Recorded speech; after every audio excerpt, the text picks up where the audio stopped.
Nababahala na ang mga residente sa Manito, Albay na baka maapektuhan ang supply nila ng tubig dahil sa forest fire sa lugar.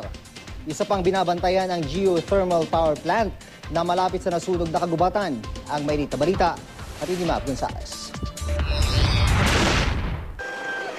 3 araw nang di mapakali sa pagbabantay ng pananim niya si Anthony. Hindi kasi matapos-tapos ang forest fire sa Albay at malapit na ito sa nyugan niya. Pati ang water supply ng Manito nanganganib.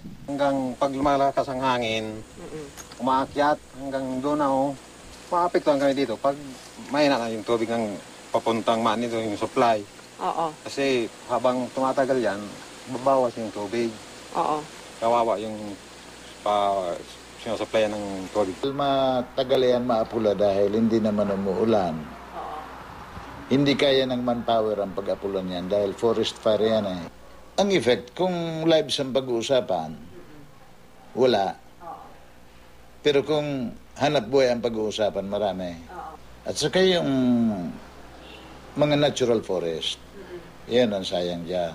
Marami ring nasunog na plantation ng tiger grass na gamit panggawa ng produkto nilang walis. Pero ang binabantayan ngayon ng pamahalaan ay ang geothermal plant ng Energy Development Corporation o EDC. Malapit na kasi sa perimeter fence nito ang apoy, kaya may mga naka-standby na fire trucks doon. Kung tamaan yung planta, apektado niya ang supply ng kuryente kasi malaking production niya ng electricity. Oo. Yun ang ano. Kaya ipoprotect naman yun kasi vital facility yan. Isa yan sa mga big lifelines na nandito sa Albay and Sorsogon. Doon po, sir. Samantala, noong Webes, sinuspinde ang heli bucket operation sa Barangay Manait dahil sa bumagsak na Air Force chopper sa Marawi City. Kahapon, umikot ulit ang mga otoridad pero hindi na raw kailangan ng heli bucket operation dahil under control na ang forest fire sa barangay. Sa ngayon walang sinasabi silang may threat. Kaya lang ang problema natin dyan, hindi pa fire out. Oo. Nabubuhay pag malakas ang hangin, nabubuhay. So hindi natin alam kung saan ulit siya gagapang. So yun ang kailangan bantayan. Mav Gonzales, GMA News.